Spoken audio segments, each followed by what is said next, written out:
Rádio Unaerp. Entrevista. Boa noite para você, ouvinte da Rádio Unaerp. Eu sou Mariana Carvalho e estão comigo no estúdio Letícia Pani. Oi, gente. E Melissa Gouveia. Boa noite. Hoje temos a presença do fonoaudiólogo Matheus Francoy para esclarecer algumas dúvidas sobre o papel da fonoaudiologia no jornalismo. Lembrando que você pode nos acompanhar também pelo site Jornalismo Unaerp, jornalismonaerp.com.br e pelo Facebook ou aplicativo da Rádio Unaerp. O fonoaudiólogo é um profissional terapeuta, visto que não são abordados somente aspectos psicopedagógicos, mas uma série de dinâmicas e estratégias para alcançar metas que são vivenciadas na prática da terapia fonoaudióloga. Matheus, o que faz um fonoaudiólogo? Bom, primeiramente, boa noite a todos. Boa noite. O fonoaudiólogo é o profissional habilitado no curso de fonoaudiologia. O curso de fonoaudiologia tem mais ou menos a duração de 4 a 5 anos, dependendo da instituição de ensino. Aqui em Ribeirão Preto, a única faculdade que conta com o curso de fono é a USP, tá? Antigamente existiam algumas faculdades particulares que tinham o curso de fonoaudiologia aqui em Ribeirão. Próximo de Ribeirão, a única faculdade particular que ministra o curso é a Unifran, em Franca. E o curso, ele é voltado para as áreas de humanas e biológicas. É uma mescla da área de biológicas com a área de humanas. E o nosso principal objetivo no curso é estudar o ser humano, tá? Desde o recém-nascido, passando pela criança, adolescente, adulto, até a fase idosa. O principal papel do fonoaudiólogo em todas essas faixas etárias é fazer a promoção e a prevenção de saúde, bem como também a orientação do ponto de vista fonoaudiológico em 5 áreas principais, né, que a gente permeia essas 5 áreas que são audiologia, que é tudo relacionado à audição do ser humano, linguagem, relacionada à parte de comunicação do ser humano, voz, que diz respeito à produção vocal, que a gente precisa de voz para poder se comunicar, tá? Motricidade orofacial, que diz respeito a todas as estruturas e funções motoras que a gente precisa para falar, respirar, mastigar e engolir, tá? E a última, a mais recente área criada dentro da fono, que é a disfagia, que diz respeito à deglutição e ao ato de engolir, que também entra dentro do papel do fonoaudiólogo. Qual é a origem da profissão? Bom, a fonoaudiologia no Brasil é uma profissão ainda bem recente, tá? Ela se iniciou na Europa. O curso, em primeiro momento, ele se chamava logopedia, tá? Voltado mais para a área de linguagem. Ainda existem alguns locais no mundo, por exemplo, Portugal, alguns países aqui da América do Sul, que a profissão ela é separada. Aqui no Brasil, nós somos fonoaudiólogos, então a gente atua em todas aquelas áreas que eu falei inicialmente. Em alguns países, o que acontece? O profissional, ou ele é audiologista, ele mexe com a parte da audição, ou ele é terapeuta da fala, né? Trata dos aspectos de linguagem, de voz, tá? Então, a profissão, ela surgiu de uma demanda que permeou a área médica, né? Algo que os médicos não conseguiam fazer, porque o médico, ele diagnostica, né? Ele faz um tratamento adequado com medicação, quando necessário, mas não existia um profissional que fazia as terapias, a intervenção terapêutica com esses pacientes, com todas essas demandas, tá? Então, ela surgiu nos anos de 1930, mais ou menos, na Europa. E no Brasil, em 1970, começaram as primeiras escolas, começando com a logopedia, até em mais ou menos 1980, começar realmente a faculdade de fonoaudiologia, que linkou todas essas áreas em uma única profissão. Hoje, aqui em Ribeirão, nós temos a faculdade da USP, o curso ele tem 15 anos, mais ou menos, e é um dos cursos mais novos da Universidade de São Paulo, aqui de Ribeirão. Certo. Você estava falando um pouco das possibilidades que o fono pode oferecer. Então, quais os principais tratamentos que essa profissão oferece no mercado? Para os profissionais da comunicação, Sim. Você disse. Para o profissional da comunicação, a gente atua em 2 vertentes específicas, né?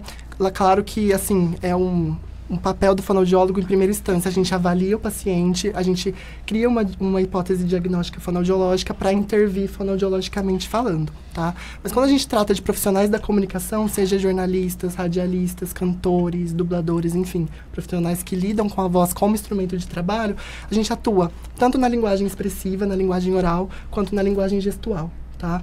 Quando a gente trata, por exemplo, da linguagem oral, existem várias abordagens que a gente pode estar trabalhando com esse paciente. Claro que a gente vai levar em conta uma série de fatores, né, que o paciente pode ou não estar preparado ou não para isso. Então, a gente pode trabalhar, por exemplo, com a prosódia desse paciente, que é o quê? O ritmo de fala, a velocidade de fala que ele tem, tá? A passar uma notícia, a usar essa voz como ferramenta de trabalho. Trabalhar a articulação, porque para a gente passar uma mensagem efetiva, a gente precisa de uma articulação precisa, que o interlocutor realmente entenda o que a gente está falando, tá? A produção oral como um todo, então trabalhar aspectos de conteúdo, de firmeza no que ele está passando, dando seriedade e potencialidade para essa informação que ele está passando. E também a parte da linguagem como um todo, do ponto de vista gestual. Então, por exemplo, se a gente pensar em um jornalista, num âncora de um jornal ou num repórter, ele precisa também usar a linguagem gestual para passar a informação, né? Não é apenas a linguagem oral, ele não vai ficar ali estático em uma única posição passando a informação. Então, ele precisa realmente trabalhar toda essa parte corporal, de gestos, né, de membro inferior, como os braços, as mãos, mas sendo uma coisa um pouco controlada, né, nada exagerado. Também parte de expressão facial, porque, por exemplo, se a gente pensar em uma notícia de um desastre natural que aconteceu no Brasil, ele não vai passar essa notícia rindo ou fazendo muitos gestos com a mão. Ele vai passar essa notícia de uma forma mais séria, com uma expressão facial um pouco mais fechada, porque ele precisa passar essa informação para o ouvinte, para o interlocutor que está assistindo ele. Esses tratamentos a gente consegue fazer em curto prazo? É possível aprender rápido? Assim? Sim, depende, cada caso é um caso, né? Dentro das ciências da saúde, no geral, cada caso é um caso. Mas o que acontece, normalmente, é que o indivíduo que ele usa a voz como instrumento da profissão, ele passa por essa avaliação, tá?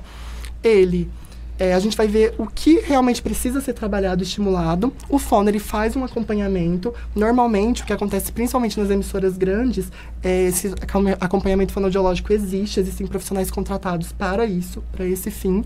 E aí, o fono, ele passa os exercícios que ele deve realizar diariamente, porque um exercício vocal, principalmente para quem usa a voz diariamente, por exemplo, o fono é um dos profissionais que mais usa a voz. A gente precisa cuidar bem da voz e fazer esses exercícios diários. Então, assim, é uma coisa que realmente é aprendida. Claro que, por exemplo, existem os retornos fonoaudiológicos, que a gente vai ponderando se a gente mantém os mesmos exercícios ou se a gente muda. Por exemplo, se ele tinha uma ocupação X dentro de uma edição de um jornal, ele não vai ter que usar tanto a voz. Então, ele não vai ter que fazer tais exercícios fonoaudiológicos. Agora, se ele for um âncora, um repórter, ele já vai ter que usar outros exercícios para esse fim da profissão dele. Mas nunca os mesmos exercícios, então, né? Nunca os mesmos. Assim, é mutável, né? De acordo com as necessidades de cada paciente, a gente consegue mudar. Claro que a gente pode manter os exercícios que são benéficos para ele, mas se a gente vê que, por exemplo, um exercício caiu em desuso ou que não está sendo mais benéfico para ele, a gente tira e coloca outros e outras coisas também. Tá? E, Matheus, ainda falando dos jornalistas, a gente sabe que a gente usa muito a voz, tanto para rádio, para TV.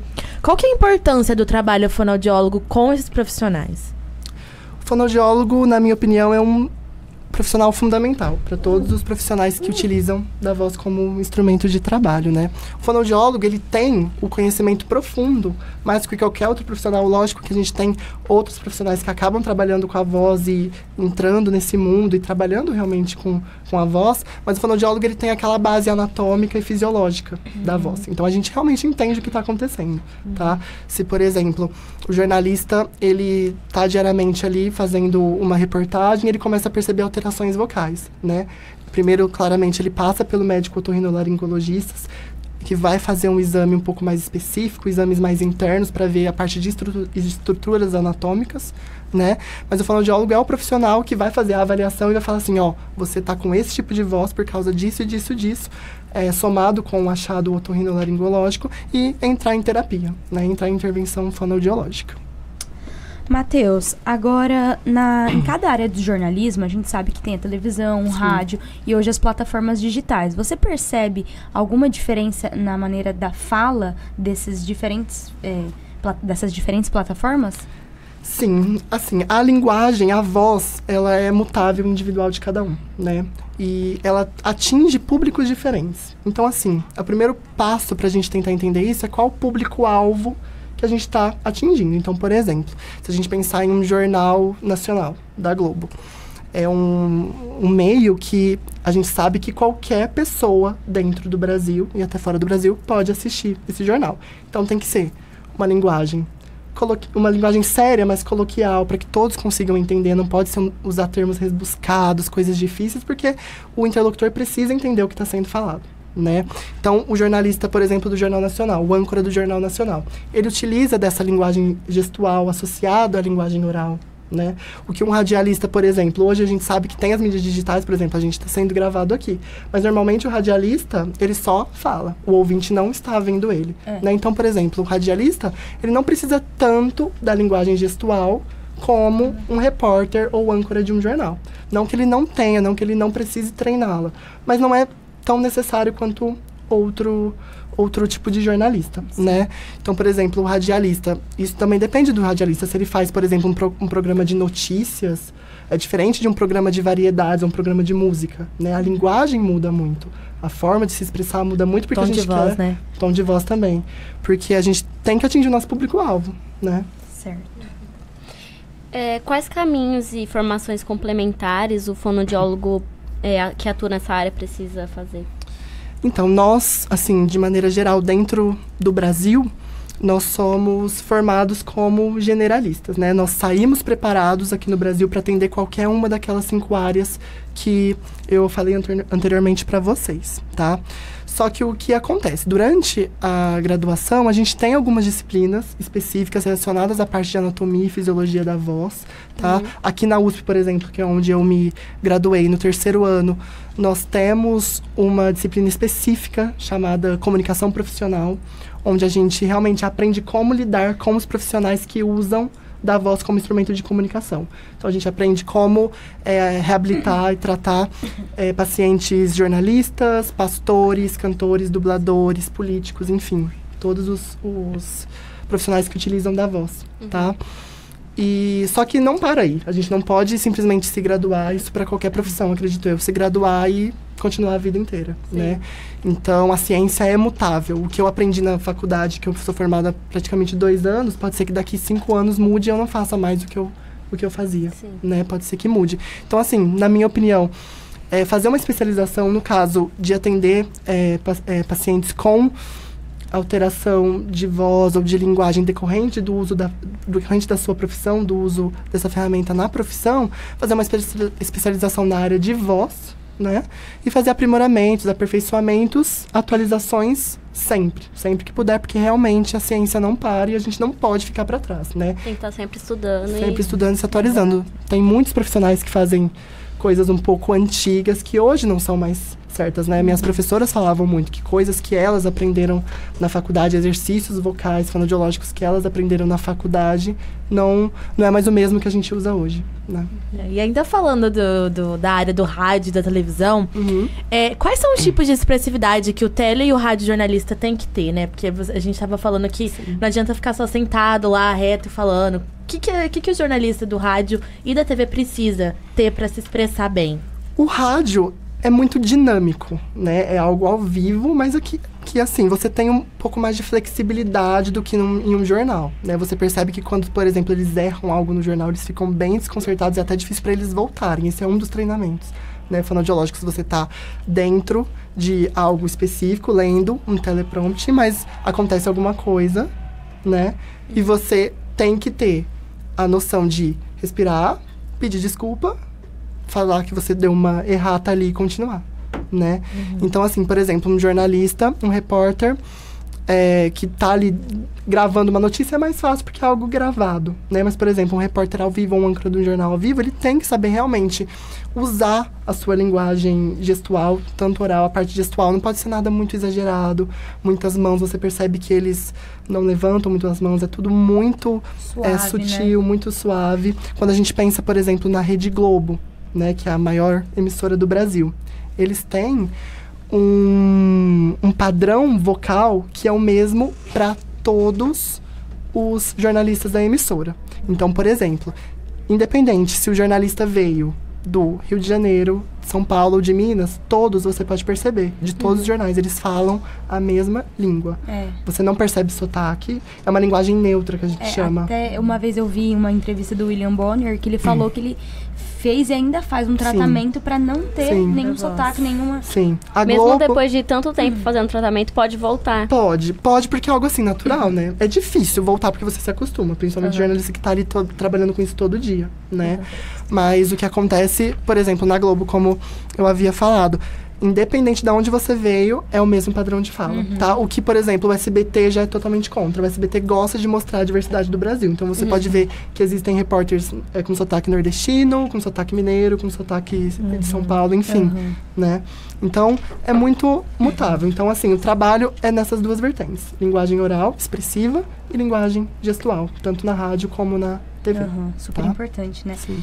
E você acredita que estão se formando mais fonoaudiólogos com o propósito de trabalhar na mídia? Porque não só nessa área, né? Todas as áreas a gente vai se adequando e vai indo conforme a demanda. E na sua área, você acha que sim? Isso acontece com esse propósito? Eu acho que, assim, o nosso mundo está passando por uma modernização super exacerbada com a era digital, com as mídias. Então, assim, com essa onda de programas, que os programas não são só na TV, né? Existem programas online, programas em YouTube, em canais específicos, enfim.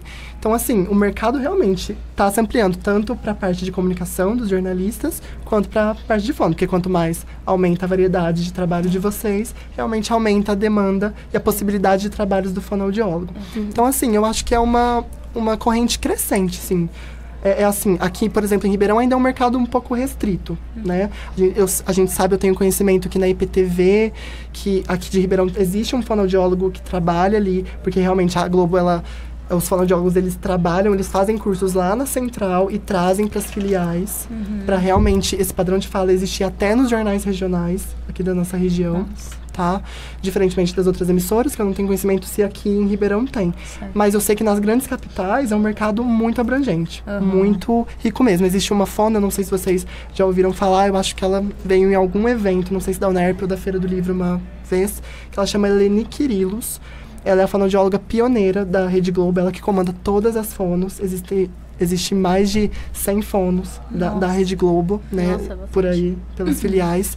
Então, ela que é a pioneira e ela que comanda, ela faz muita pesquisa na área. Então, assim, é um mercado crescente que realmente tá, pra quem se trabalhar interessa. bastante a voz aí, né? Porque pra mudar, você vem de uma região pra apresentar o jornal, ter que usar outro tipo de fala, de sotaque, tem que treinar bastante. O que você acha sobre isso? De na verdade, acabar com o sotaque da pessoa? Olha, Ficar uma coisa meio neutra, né? Na minha opinião, o que acontece? O objetivo principal deles é realmente... Porque, por exemplo, vamos pensar assim, eu sou aqui do estado de São Paulo. O meu ouvido é muito mais treinado para ouvir pessoas aqui do estado de São Paulo. Então eu entendo melhor.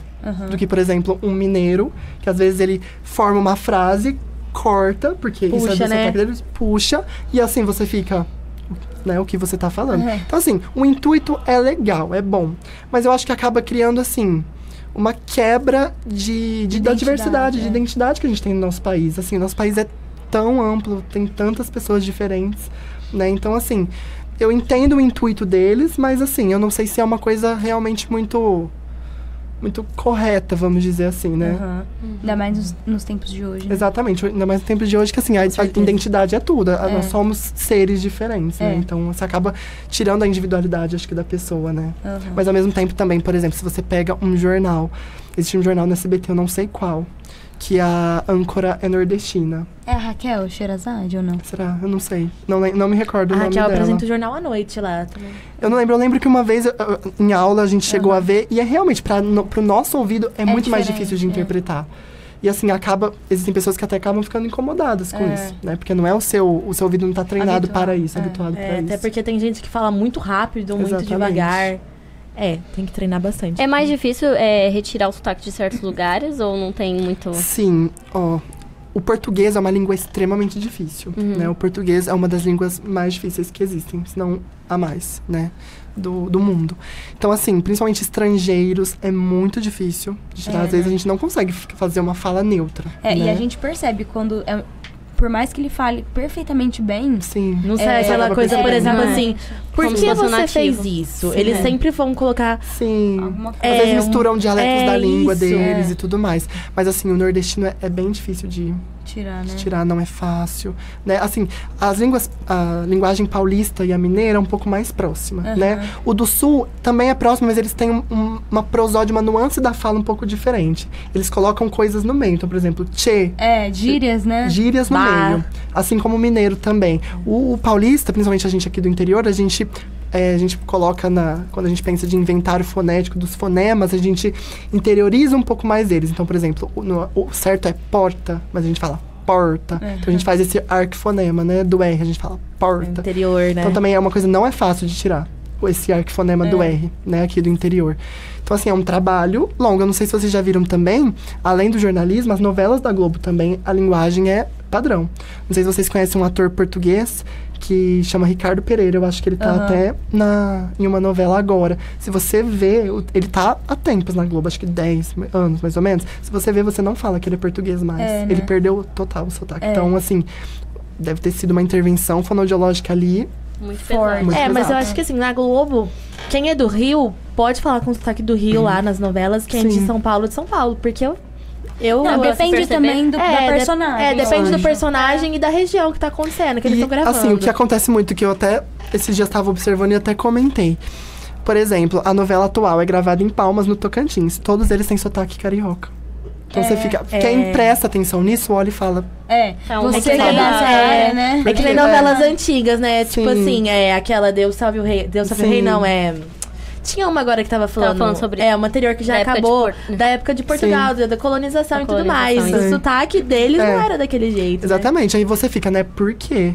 Estão falando um sotaque carioca no Tocantins. Sim, realmente, né? E quais cuidados se deve ter com as pregas vocais?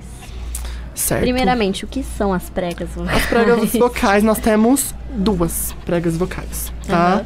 Ela é um tecido muscular que fica na laringe, tá? Como você deu ênfase no pregas vocais, antigamente a gente falava cordas vocais, esse termo já caiu em desuso, já faz um tempinho, tá? São pregas. Elas são 2, né? E o que acontece? A gente tem a expulsão de ar, tá? Que faz com que as pregas vocais vibrem e esse som seja propagado, tá? Então elas são fibras elásticas, tá? Ela fica numa posição, uma se encontrando com a outra, tá bom? E o que acontece? Elas ficam distantes e relaxam. Elas ficam assim e depois elas relaxam, tá? E aí com a ação muscular, o que acontece? Elas têm a movimentação que a gente consegue modular o som. Aí aqui em cima no aparelho fonatório, a gente consegue modular cada som. Porque cada fonema da nossa fala, ele é modulado de uma maneira diferente. Ele tem uma nuance diferente. A gente não fala, por exemplo, o A, que é aberto, com a boca aberta, da mesma forma que a gente faz o O, que é fechado. A produção, o ar é diferente, a projeção de ar é diferente, a projeção vocal é totalmente diferente. Então, cada fonema da nossa fala é diferente, a nuance da fala é diferente, tá? E os cuidados, a gente falou muito de intervenção fonoaudiológica, né, de acompanhamento fonoaudiológico, mas não adianta eu fazer os meus exercícios corretamente, eu ser amparado por um fonoaudiólogo se eu não tenho os meus hábitos vocais adequados, tá? E eles são muitos, eu vou tentar pincelar alguns aqui pra vocês, que assim, não só os profissionais da voz devem praticar, como todos nós, porque nós somos falantes e nós falamos diariamente, tá? Então, o primeiro, ingesta de água. Tá? A gente tem que ingerir mais ou menos 7, 8 copos por dia, mais ou menos 2 litros por dia é o ideal, tá? Por quê? Porque a água, o que ela faz? Ela dá realmente a umidade da prega vocal, para que possa ocorrer a flexibilização da prega e a vibração da prega, para que a gente consiga projetar a nossa voz, tá? Uma alimentação saudável, evitar ficar muitos períodos de jejum, principalmente por conta do suco que volta aqui na prega vocal, que realmente queima. Falando um português um pouco mais coloquial, ele queima as pregas vocais, tá? Evitar alimentos condimentados, industrializados, um pouco ácidos, né? Que alteram a composição ali da prega vocal, que pode alterar a projeção vocal. Um exemplo de um alimento muito bom, principalmente vocês que vão ser profissionais da comunicação, é a maçã. A maçã é um alimento adstringente que, falando um português mais claro, ela limpa o trato vocal. Então você pode perceber, se você tá com a voz um pouquinho ruim, pigarreando, você come uma maçã, o seu trato vocal fica mais limpo, a sua voz fica mais limpa, tá? É um alimento, é uma dica para quem quiser. Principalmente para quem trabalha na parte de repórter, de âncoras de jornal, usar roupas mais leves, tá? Nada pegando aqui nessa área cervical, prendendo essa área cervical. Sempre roupas leves, de tecidos leves, para que não tenha nenhuma alteração na parte de transpiração também, porque afeta a projeção vocal. Você tem que, toda a sua fisiologia corporal tem que estar ocorrendo de maneira adequada para você conseguir ter a sua projeção vocal limpa e adequada, tá? Um sono regular, mais ou menos, os especialistas dizem de 8 horas de sono por dia. Eu sei que é difícil, a nossa vida muito corrida. Ultimamente a gente tem várias coisas pra fazer, mas nada como uma boa noite de sono pra realmente você perceber o benefício da sua voz. Não é só pra voz, né? Pro corpo inteiro funciona bem. Pro corpo inteiro, pra tudo. E não só pra quem usa a voz como instrumento de trabalho, tá? E ainda falando de dicas pra profissionais, para pessoas que vão fazer alguma palestra relacionadas a esse tipo, existe alguma preparação específica para quando você for utilizar a voz de forma excessiva? Sim. Por exemplo, na produção de uma reportagem ao vivo, no nosso caso. É importante ressaltar que sempre acompanhado por um profissional fonoaudiólogo, tá? Sempre com os exercícios prescritos pelo fonoaudiólogo. Eu vou citar algumas coisas que a gente pode fazer aqui, mas sempre é bom você passar por a sua avaliação, para ele perceber suas capacidades, suas limitações, o que você pode melhorar, tá? Mas o que a gente pode enfocar mais, né? A voz, pra gente poder ter a produção vocal, a prega vocal é um músculo, né? E como todo músculo do nosso corpo, a gente precisa exercitar ele. A gente precisa dar força, tônus, mobilidade, enfim, dar força para esse músculo trabalhar, tá? Então, os exercícios vocais nada mais são do que exercícios para realmente exercitar a prega vocal, para que a sua voz saia limpa, para que você não tenha um desgaste vocal, porque pensa, são muitas horas falando, você não pode perder o ritmo da sua voz, a sua entonação, você precisa ter uma voz limpa e clara o tempo inteiro. Sim, né? Eu lembro que eu tinha uma professora que ela fazia isso, ela começava a aula num tom de voz, aí ela despertava, depois ela baixava, ela ia variando justamente. Sim. Nós estamos falando de jornalistas e profissionais da comunicação, mas professores é um público muito forte dos fonoaudiólogos que, assim, tem muita alteração vocal, porque normalmente eles não se cuidam.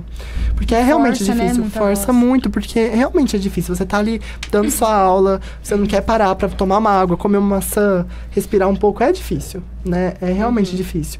Então, os exercícios vocais, eles partem desse pressuposto do ponto de vista de jornalismo e de radialista, realmente trabalhar essa parte de mobilização da prega vocal para que ela esteja pronta pra gente falar. Depois a gente pode passar alguns exemplos de exercícios, tá?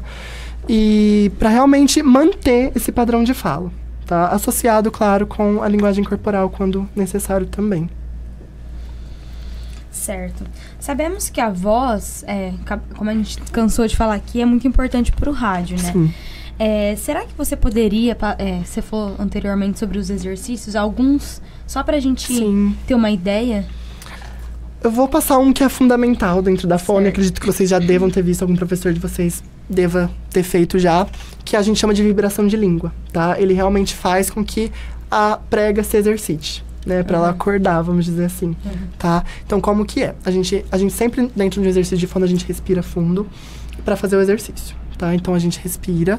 E como é esse exercício da vibração de língua? A gente vai fazer um som contínuo do TR, né? Do tr. Contínuo. Então, a gente respira. Até onde você conseguir. No começo é difícil, porque exige muita coordenação da língua, né? Caso, por exemplo, dando um exemplo, se, por exemplo, a Mariana não conseguisse fazer, antes da gente trabalhar diretamente esse exercício, a gente teria que fortalecer a língua dela para ela associar que essa língua vai fazer um exercício. Porque, no caso, por exemplo, a língua dela não deve estar com tônus, uma mobilidade boa. Entendeu? Então, a gente trabalharia antes isso.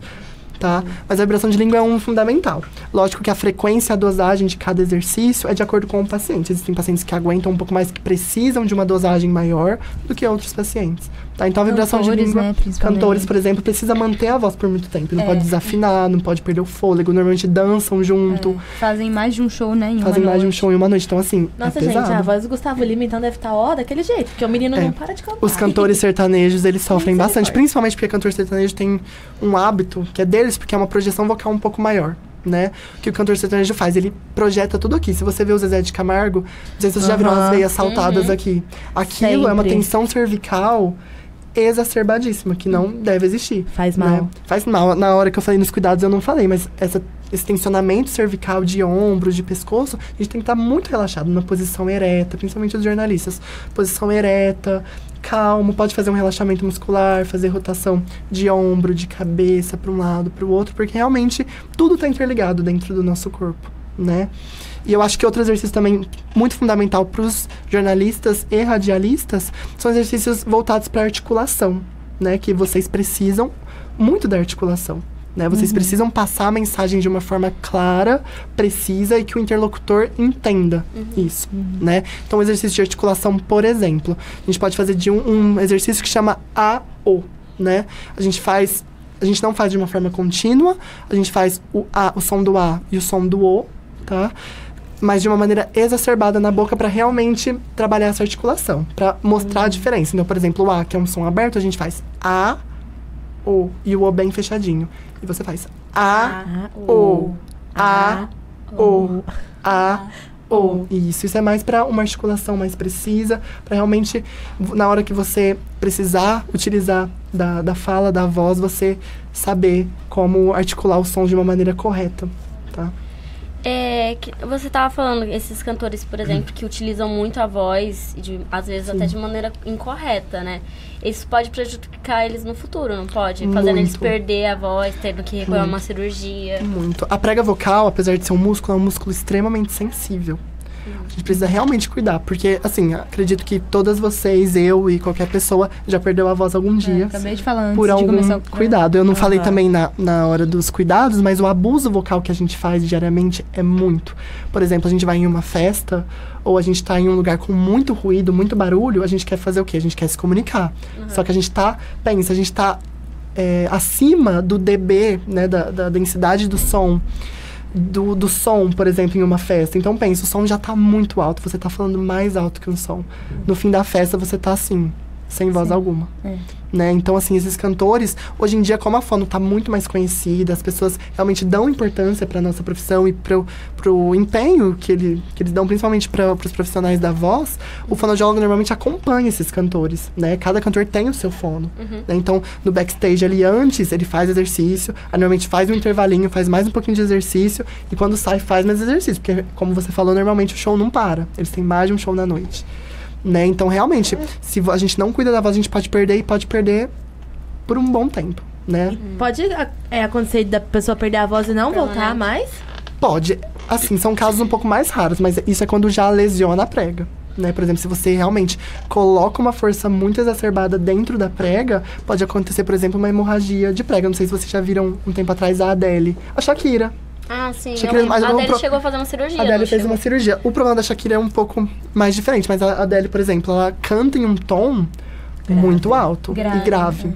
Então, pensa a força que ela coloca. Ela, claro que deve ser amparada pelos melhores profissionais do Reino Unido, mas, assim, realmente, por conta desse uso, acaba acontecendo uma hemorragia, que acontece que ela fica com a voz prejudicada, não pode utilizar da voz, né? E aí ela tem que ficar em repouso, fazer exercício e muitas vezes não voltam, né? Pode acontecer de não voltar, é mais difícil, mas pode. Vários artistas também, ao longo da carreira, a gente percebe uma mudança vocal Sim, muito grande, né? Muito. A gente passa, assim, principalmente o homem, é mais nítido. Se a gente pensa, por exemplo, em uma criança do sexo masculino e que tá passando pela transição ali da adolescência, é muito nítido a muda vocal. A muda vocal acontece mais ou menos pelos 11, 12 anos, né? A voz normalmente é mais fina. E no processo de muda vocal, o que acontece? Acaba acontecendo umas falhas na voz. Então, o menino tá falando, Aí do nada ele fala fino, ou ele fala muito grosso. Por quê? É o processo de muda, né? De muda vocal até ele estabilizar o padrão vocal dele. Né? Em mudança de voz ainda, quem tira as amígdalas pode ter alguma alteração na voz? Porque eu já Pode. vi isso. E eu tenho uma cantora que eu acompanho que eu gosto. E ela tirou as amígdalas Sim. e eu percebi que a voz Quem dela é? mudou. A Demi Lovato. Sim. O que acontece? Falando da fonoaudiologia como um todo, não só da voz, a amígdala, ela é intimamente ligada com todo o sistema fonatório, né? De voz e também sistema auditivo. Então, o que acontece muito é até alteração auditiva. Antes, como a amígdala normalmente é uma glândula que se expande e que normalmente junta muita secreção, a pessoa acaba tendo até um déficit auditivo, uma alteração auditiva, né? Muitas vezes a amígdala é tirada justamente por conta da descoberta desse déficit auditivo. E realmente a voz também pode mudar. Porque realmente, pensa, é um órgão que se hipertrofia, ele fica maior, que ele atrapalha a produção vocal. Então, se você tira, realmente pode alterar a voz, sim. Eu queria saber o que te ajudou a escolher essa profissão. Bom, eu sempre gostei muito da parte de comunicação, de linguagem, sabe? Essa área um pouco mais voltada para reflexão, discussão, enfim. Eu prestava no vestibular letras, né? E aqui, como eu sou aqui de Ribeirão, eu fui pesquisar, minha mãe, conversando com a minha mãe, ela falou, tenta prestar algum curso aqui na USP, né? Na época de vestibular. Aí eu fui olhava, eu falava, meu Deus, não tem nada, porque aqui a gente não tem um campus de humanas, né? Humanas é só psicologia e biblioteconomia, e eu não curtia muito. Aí olhando, conversei com a minha mãe, falei, vou tentar. Dei uma lida bem básica no que fazia, falei, vou tentar, né? Aí eu prestei o vestibular em 2012, né? Eu entrei em 2013. E aí eu passei. Eu tinha passado em outros lugares no curso de letras também, mas aí eu conversando com a minha mãe, falei, já que sou de Ribeirão, né? Vamos tentar. E assim, eu entrei na faculdade achando que fono ensinava a falar apenas. E aqui a gente tem todo o nosso recurso é dentro do HC, do Hospital das Clínicas. E a nossa atuação é muito mais abrangente do que você pode imaginar. Eu acho que como fono, ainda recém-formado, né? Eu ainda tenho muita coisa para ver, sabe? É muita coisa mesmo. Cada vez mais o fono tá inserido em locais, por exemplo, que não se imaginava. Por exemplo, falando de voz. Hoje em dia eu tenho uma colega que, por exemplo, trabalha com a voz de misses. Sabe, treinando Miss, isso, concurso de beleza. Ou, por exemplo, hoje que tá em alta e que aqui no Hospital das Clínicas agora a gente tem um ambulatório de hormonização para transexual. A gente ainda não faz a cirurgia, mas tem um ambulatório de hormonização que passa pelo processo de hormonização, parte psicológica e também com fonoaudiólogo, para essa muda vocal, né? Porque a pessoa começa a tomar hormônio, tanto quando é transição do sexo de homem para mulher ou de mulher para homem, existe a mudança de voz. E a gente também trabalha nisso. Eu ia perguntar sobre isso, até pessoas, não transexuais, mas pessoas que esportivas, que tomam muita hormônio. Esse negócio da mudança vocal é irreversível, né? Ou não? Pode ou não, depende muito do grau e da quantidade que existe isso, né? Por exemplo, existem alguns hormônios que são proibidos, que a gente sabe que tem efeitos colaterais muito grandes, né? Quando a gente... A prega vocal é um músculo como outro qualquer. Quando a gente injeta alguma coisa no nosso corpo, acaba parando lá, né? Certo. Acaba chegando lá. Então, o que acontece? Quando existe essa colocação de hormônio exacerbada, pode sim alterar a voz. A gente sabe que, por exemplo, pessoas que usam de hormônios para ficar mais musculoso, mais forte, realmente a voz é uma das primeiras coisas que altera, né? Porque acontece, a prega vocal fica um pouco mais dilatada, né? Então, por exemplo, um homem que toma, a composição da prega vocal do homem é diferente da composição da prega vocal da mulher, né? O homem, ele tem uma voz mais grave, um pouco mais fechada, do que a mulher tem uma voz um pouco mais aguda. Então, o que acontece? Injeta o hormônio, acaba alterando essa composição, e aí a voz fica um pouco mais aguda. Né? Entendi.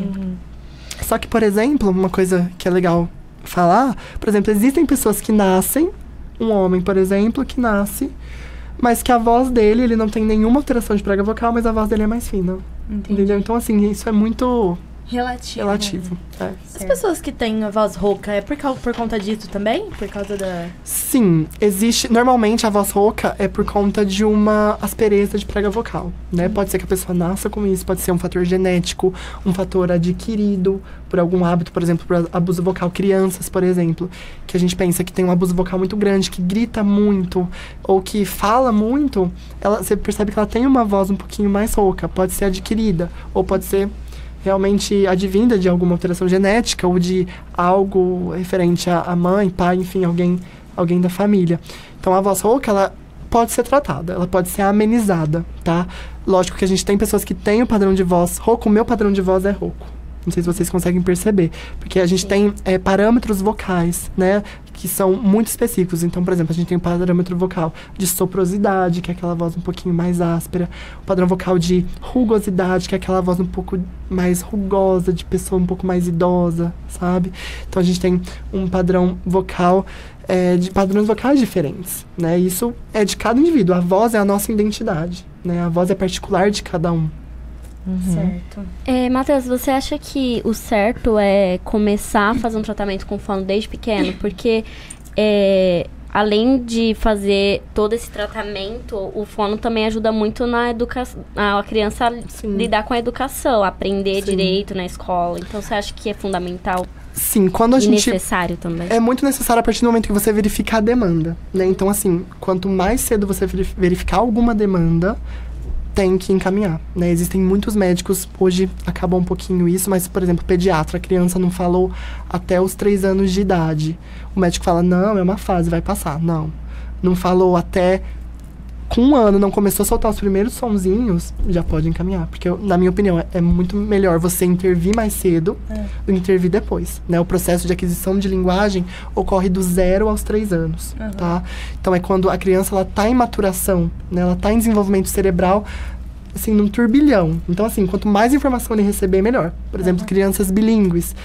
Do 0 aos 3 anos, se você já coloca a criança dentro de um ambiente bilíngue, a chance dela aprender quantos idiomas ela quiser é muito mais fácil do que a gente hoje. Aprender um idioma é muito mais difícil, né? Então, assim, quanto mais cedo intervir, melhor, tá? O fono, ele pode trabalhar em todas aquelas áreas frente à demanda da criança.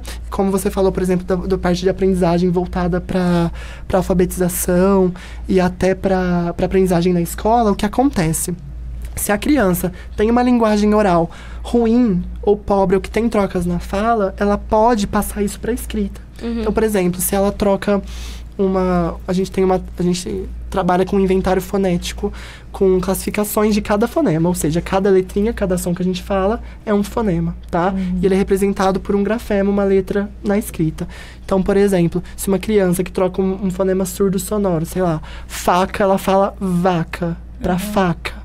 Né? O que pode acontecer? Se não é tratado, ela vai passar para a escrita. E na escrita é muito mais difícil de tirar. Então, é mais fácil você tirar na linguagem oral para depois. E um problema pode ocasionar outro. Exatamente, é uma bola de neve. Isso, e a solução de um também pode ser para outros, né? Exatamente. E ainda falando dessa parte toda, as consultas individuais, elas são mais proveitosas do que em grupo? E qual que é a diferença de uma para outra? Então, cada caso é um caso. Por exemplo...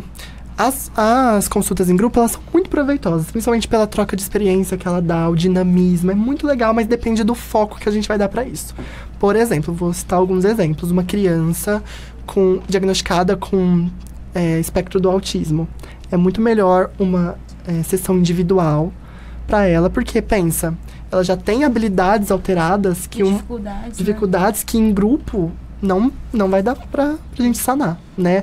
Então, um atendimento individual, você me perguntou as diferenças. No atendimento individual, a gente consegue realmente focar nesse paciente. A gente trabalha ali com tudo que ele tem. Personalizado. Né? Personalizado para ele. Um atendimento em grupo, o que a gente tem que fazer? A gente tem que olhar para todos os nossos pacientes e falar assim, olha, vou trabalhar uma coisa comum para todos. Mas às vezes não existe uma coisa comum para todos. Até é legal você estimular habilidades diferentes, mas às vezes não existe algo comum para todos. Entendeu? Então, por exemplo, em profissionais que trabalham com a voz, é legal fazer um atendimento grupal. Eu acho legal. A avaliação é sempre feita individual, porque a gente faz uma avaliação pautada no individualismo de cada pessoa, tá?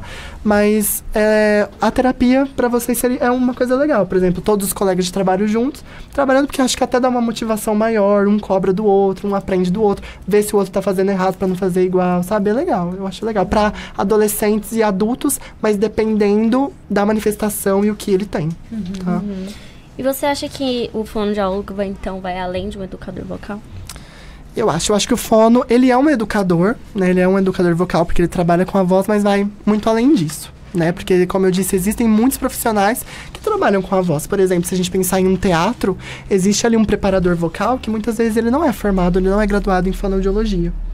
Tá? Então, às vezes, ele tem uma grande experiência como ator, como cantor, como dublador, mas ele não tem a formação da fonoaudiologia. Então, a fonoaudiologia, quem é formado em fonoaudiologia, tem uma base anatômica e fisiológica dos órgãos fonatórios muito legal, muito boa. Então, assim, nós somos aptos para realmente avaliar, diagnosticar e tratar. Então, acho que vai além de um educador vocal. Vai bem além de um educador vocal. Então foi isso a entrevista hoje. Termina aqui o bate-papo com o Matheus Francoy, falando sobre a fonoaudiologia na comunicação. E, Matheus, a gente quer agradecer a sua presença hoje e por tirar as nossas dúvidas. Obrigado, gente. Boa noite. Lembrando que você pode ouvir essa entrevista no site do Jornalismo da UNAERP, www.jornalismounaerp.com.br, e pelo Facebook. Boa noite, continua ligado na programação da Rádio UNAERP.